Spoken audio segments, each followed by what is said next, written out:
Bine, dracu.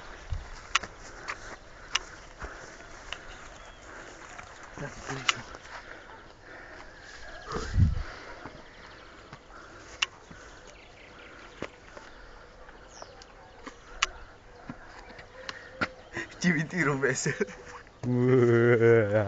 Da.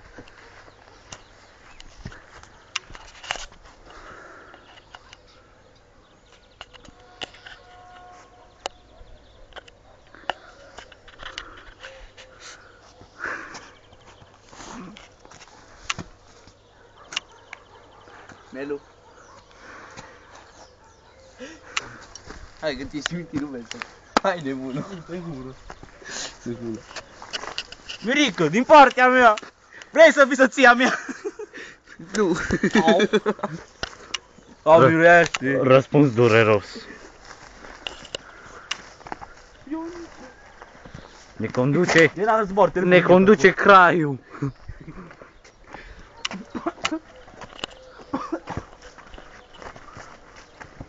E pornografist, pe unde mergem?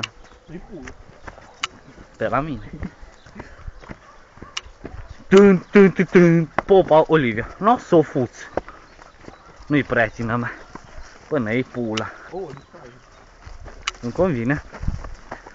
E pula că... Ha. Bă, vă ofer un buchet de lalele pentru cei și cele care mă sug. Ioi, pula, s-a fost din inimă.